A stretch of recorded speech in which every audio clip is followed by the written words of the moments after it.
नमस्कार दोस्तों, स्वागत है आपका डिफेंस गैलरी में। तो दोस्तों रिसेंटली ही मैंने अपनी वेबसाइट पे भी पोस्ट किया था कि भारत सरकार ने 101 डिफेंस आइटम्स के इंपोर्ट को बैन कर दिया है। तो आज हम इस वीडियो में ये बात करने वाले हैं दोस्तों कि ये स्टेप जो लिया गया है वो स्पेशली गवर्नमेंट ने इसलिए लिया है कि भारत आत्मनिर्भर बन सके। तो क्या हम इन बैन से आत्मनिर्भर बन पाएंगे? हमारा एम मेन क्या है? सिर्फ आत्मनिर्भर बनना है या फिर अपनी बॉर्डर्स की सुरक्षा को ज़्यादा मजबूत करना है? हमें ऐसे बने रहना है कि कोई भी देश हम पे अटैक करने से पहले या फिर किसी और तरीके से उलझने से पहले 100 बार सोचे। तो इन सारी चीज़ों पे बात करेंगे दोस्तों। और मुझे पर्सनली अगर बात की जाए तो इस 101 आइटम को इंपोर्ट करने के अलावा ऐसी बहुत सारी चीज़ें हैं जो अभी करने की ज़रूरत है, क्योंकि ये आइटम्स का अगर आप इंपोर्ट रोक देते हैं तो भी उससे कोई खास फर्क नहीं पड़ेगा हमारी सेना के पॉइंट ऑफ व्यू से। अगर आप देखते हो तो हाँ, हमारे देश की बहुत सारी चीज़ें हमारे काम आएंगी, हमारी निर्भरता दूसरे देशों पे कम हो जाएगी, वो सब कुछ ठीक है, लेकिन उससे सेना के लिए कुछ भी नहीं बदलेगा। सेना तब भी वैसे ही रहेगी जैसे कि आज है। क्यों ऐसा मैं कह रहा हूं दोस्तों, वो आपको इस वीडियो में समझ में आ जाएगा कि इसको बैन करने के अलावा क्या क्या करने की ज़रूरत है भारत सरकार को। तो पहले हम ये बात कर लेते हैं दोस्तों कि इसमें एक्चुअल में बैन क्या क्या किया गया है। तो वो एक दोस्तों 101 आइटम्स की लिस्ट है। तो मैं सारा तो डिस्कस नहीं कर सकता, वो आप मेरी वेबसाइट से विजिट कर सकते हैं, लिंक डिस्क्रिप्शन में मिल जाएगा। मैं यहाँ पे आपको कुछ मेजर आइटम्स की बात बता देता हूँ जिसको बैन किया गया है। इसमें स्नाइपर राइफल्स हैं, कई तरह के व्हीकल्स हैं, ट्रक्स हैं, आर्टिलरी है, शॉर्ट रेंज सैम सिस्टम है, इसकी बात भी चल रही थी अमेरिका से खरीदने की। इसके अलावा बुलेट प्रूफ जैकेट्स को बैन किया गया है, क्योंकि इसका बहुत अच्छा मतलब लास्ट ईयर ही इसकी न्यूज़ आई थी कि भारत तो अब एक्सपोर्ट करने लगा है बुलेट प्रूफ जैकेट्स को, तो इम्पोर्ट करने का सवाल ही नहीं उठता।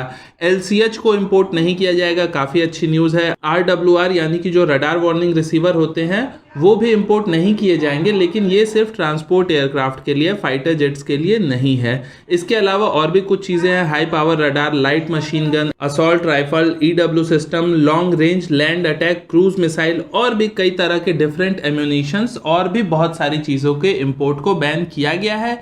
ये बैन दिसंबर 2020 से शुरू होगा और इसके बाद अगले 4 साल में फेज वाइज इनके इंपोर्ट्स को बैन किया जाएगा। कुछ चीज़ों को तुरंत बैन किया जाएगा दिसंबर 2020 से, कुछ को दिसंबर 2021, फिर 22, फिर 23, फिर 24। ऐसे 4 सालों में हम अपने इन सारे 101 आइटम्स के इंपोर्ट पे बैन पूरी तरीके से लगा देंगे।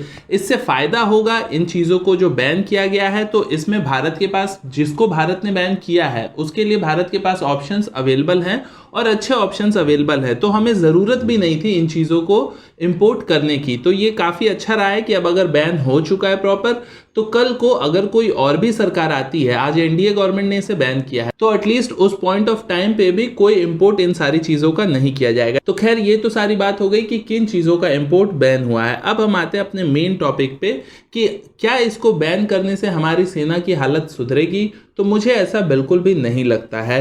क्यों नहीं लगता है, उसे आप एक एग्जाम्पल से समझो। सपोज करो दोस्तों कि आज हमारे देश में ट्रॉफी सिस्टम बनाया जाता जो इजराइल यूज करता है अपने टैंक प्रोटेक्शन के लिए, वो ट्रॉफी सिस्टम भारत की किसी कंपनी ने बनाया होता। जो F-35 अमेरिका बनाता है वो भारत की किसी कंपनी में ये क्षमता होती कि भारत की कोई कंपनी ने उसे बनाया होता, या फिर जो रशिया का Su-57 है उसे किसी ने बनाया होता, या फिर जो राफेल है जिसे हमने फ्रांस से खरीदा है उसे भारत की किसी कंपनीज ने बनाया होता। तो क्या उनके बनाने से सिर्फ हमारी ज़रूरत पूरी हो जाएगी सेना की? एक बार आप इसके भी बारे में सोचो दोस्तों, क्योंकि ये सारी चीज़ें जो मैंने बताई दोस्तों, ये लगभग अपने क्लास की बेस्ट हैं। तो इन चीज़ों को अगर भारत बना भी देता तो भी क्या फ़ायदा अगर हमारी सरकार उसे खरीदती ही नहीं। अब आपके दिमाग में हो सकता है कि राफेल को तो भारत ने खरीदा है, तो अगर इसे इंडिया की भी कोई कंपनी बना रही होती तो भी भारत सरकार ने इसे खरीदा होता, लेकिन कितनी क्वांटिटी में? सिर्फ 36। वो भी कब खरीदा गया है? इंडियन एयरफोर्स ने इसकी ज़रूरत 2002-2003 के समय में जताई थी और मिलना कब शुरू हुए हैं ये? 2020 से। तो क्या अगर इस तरह की चीज़ें चलती रही तो भारत में कल को सारी चीज़ें अगर बननी भी लगे, मैं मानता हूं कि हम आत्मनिर्भर हो गए और हम इन्हीं सारी 101 चीज़ें नहीं, हम 1000 चीज़ों में आत्मनिर्भर हो गए, तो क्या उससे सारी प्रॉब्लम सॉल्व हो जाएगी? उससे हमारी सेना हर तरीके से मजबूत हो जाएगी? तो क्या उस वक्त फिर हमें कोई इमरजेंसी परचेज नहीं करना पड़ेगा जैसा कि हमने अभी किया है? तो मुझे ऐसा बिल्कुल भी नहीं लगता। ये सिचुएशन बार बार आपके सामने आएगी, क्योंकि हमारे देश में जो डिफेंस एक्विजिशन का प्रोसेस है, यानी कि कोई भी खरीदारी जब की जाती है डिफेंस की, वो इतना जटिल है, इतना लेट चलता है कि उसकी वजह से अगर कोई कंपनी अच्छा काम भी कर रही है, वो अपने प्रोडक्ट्स को बना भी रही है, वो स्वदेशी भी है, तो भी उससे हमारी सेना को कोई फायदा नहीं मिलता है। क्योंकि सेना को तो असल में मतलब है हथियार से, वो देश के हो या विदेश के, लेकिन आप उनको जब वो प्रोवाइड ही नहीं करोगे, उसके अप्रूवल्स नहीं दोगे, उसके लिए फंड नहीं रिलीज करोगे, तो उससे सेना को क्या मिलेगा? आपका वो स्वदेशी वेपन हो या फिर विदेशी वेपन हो। फॉर एग्जाम्पल अगर मैं आपको बताऊं तो LCH पे मैंने कल ही वीडियो बनाई थी कि LCH की जरूरत भारत को कब महसूस हुई, 1999 में, और आज 2020 है और अभी तक इसका कॉन्ट्रैक्ट साइन नहीं किया गया है। अब आप बताओ 20 साल बाद जब हमारे सामने फिर से चीन खड़ा है, तो हम क्या इस चीज का वेट करते रहेंगे कि नहीं अगली बार जब कोई हमारे ऊपर अटैक करने की कोशिश करेगा तब फिर से हम अपनी सारी चीजों को करेंगे?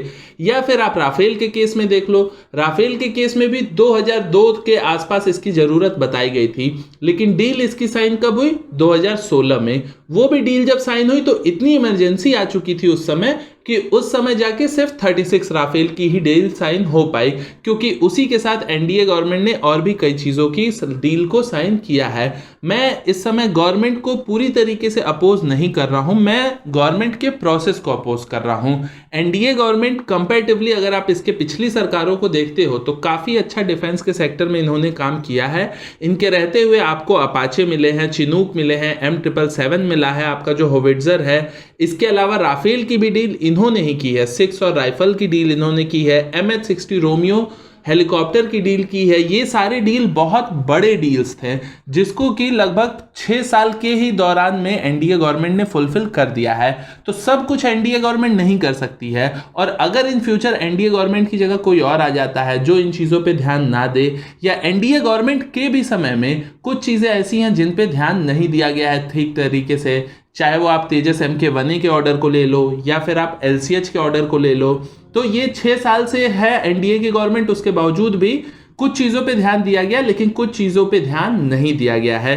क्यों नहीं ध्यान दिया गया है? तो अब मैं अगर आपको डिफेंस एक्विजिशन का प्रोसीजर समझाऊं तो आप ये समझो कि जब हमारी सेना किसी चीज़ की रिक्वायरमेंट को जनरेट करती है कि हाँ भाई सपोज हमें इतने फाइटर जेट्स चाहिए, तो उसमें क्या होता है? पहले डिस्कशन होगा, फिर इवेल्युएशन होगा, हमारे पास क्या क्या ऑप्शन है, फिर जाके MOD का अप्रूवल मिलेगा यानी कि मिनिस्ट्री ऑफ डिफेंस का। उसके अप्रूवल के बाद फिर DAC का अप्रूवल चाहिए यानी कि डिपार्टमेंट ऑफ एक्विजिशन काउंसिल।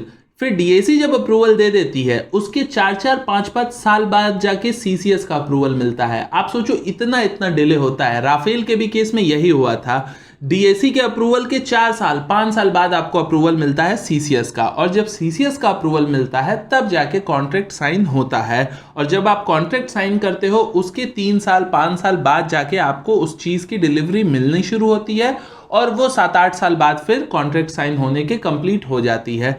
तो सोच के देखो आप कि अगर हमारी सेना आज किसी चीज़ की ज़रूरत को बता रही है कि हमें ये चीज़ आज चाहिए, यानी कि अगर सेना ने आज बताया है तो वो 5-8 साल का गैप लेके बताती है आपको कि भाई हमें 5 साल बाद इन चीज़ों की ज़रूरत पड़ेगी। और हमारा ये प्रोसेस ऐसा है कि सेना को जो चीज़ 5 साल बाद चाहिए उस चीज़ को हम सेना को 20 साल या 25 साल बाद प्रोवाइड करते हैं। तो अगर उस बीच में कुछ हो जाता है, उस बीच में आपके पास कोई ऑप्शन नहीं है, आपके ऊपर कोई देश अटैक कर दे, या फिर हमारे पड़ोसी, आपको पता ही है चाहे वो चाइना हो या पाकिस्तान, इन दोनों के ही साथ हमारे कैसे रिश्ते हैं और ये लोग क्या करते रहते हैं, तो जिस देश के पास ऐसे पड़ोसी होंगे क्या उसे इतना ज़्यादा ढीला रहना चाहिए अपने किसी भी डिफेंस परचेज के प्रोसेस में? तो मुझे लगता है दोस्तों कि एक डेडलाइन बनानी बहुत ज़रूरी है कि अगर सेना रिक्वायरमेंट जनरेट करती है तो एक डेडलाइन होनी चाहिए कि अगर सेना ने आज जनरेट की है रिक्वायरमेंट तो 6 महीने के अंदर MOD को या तो अप्रूवल दे या तो उसे रिजेक्ट करे, उसे लटका के ना रखे। अगर MOD ने अप्रूवल दिया तो अगले 6 महीने का समय होगा DAC के पास, यानी कि DAC भी या तो अप्रूवल दे या रिजेक्ट करे, क्योंकि अगर रिजेक्ट करेंगे तो उसके लिए उनको कोई रीजन देना पड़ेगा, तो वो रिजेक्ट नहीं करेंगे, वो उसे सेलेक्ट ही करेंगे, उन्हें अप्रूवल देना पड़ेगा। फिर अगर DAC का अप्रूवल मिला तो CCS के पास सिर्फ 6 महीने का समय हो कि 6 महीने के अंदर आपको ये अप्रूवल देना पड़ेगा। तो अगर इस तरह की डेडलाइन होगी तो आपकी प्रॉब्लम रिजॉल्व होगी समय पे। नहीं तो आप देखो कि AK-203 की जो फैक्ट्री है उसको खुले जमाना हो गया, लेकिन आज तक वहां पे प्रोडक्शन शुरू नहीं हुआ है। तो इस तरह की चीजें हमेशा देखने को मिलेंगी, चाहे आप तेजस को उठा लो या LCH को उठा लो या आप AK-203 को उठा लो, या ऐसी बहुत सारी चीजें हैं। तो मेरी रिक्वेस्ट दोस्तों यही है आपसे कि आप इस वीडियो को ज़्यादा से ज़्यादा शेयर करें, और अगर कोई गवर्नमेंट का बंदा इसको देख रहा है तो वो भी इस चीज़ को ध्यान दे कि हमें सिर्फ इंपोर्ट को बैन करने से हमारी सेना मजबूत नहीं होगी, बल्कि हमें अपने जो डिफेंस एक्विजिशन की प्रोसीजर है, जो हमारी खरीदारी का प्रोसीजर है, उसको हमें एक टाइम डेडलाइन के साथ बनाना पड़ेगा कि हाँ भाई, अगर आज सेना ने ऑर्डर दिया तो हम कितने सालों में उस चीज को डिलीवर कर सकते हैं। और ये प्रोसेस बनने से क्या होगा, कल को कोई भी सरकार होगी उसे उसी टाइम के साथ, उसी डेडलाइन के साथ काम करना पड़ेगा, और उसकी वजह से हमारी सेना को सारी चीजें टाइम पे उचित क्वांटिटी में मिल पाएंगी। ऐसा नहीं होगा कि 114 राफेल की बात हुई थी 2008 में, लेकिन हम ऑर्डर कर रहे हैं 2016 में, तो हमें इमरजेंसी है, तो फिर उसकी क्वांटिटी हमें काटनी पड़ जाएगी। तो ये सारी चीजों का सॉल्यूशन यही है कि हम एक टाइम डिसाइड करें कि हमें किस काम को कब तक करना है। तो मेरी ओर से यही सजेशन है दोस्तों, बाकी आपका क्या कहना है आप अपने सुझाव को कमेंट सेक्शन में बताइए। मैं मनीष मिलता हूं आपसे किसी अगले वीडियो में, तब तक के लिए नमस्कार, जय हिंद।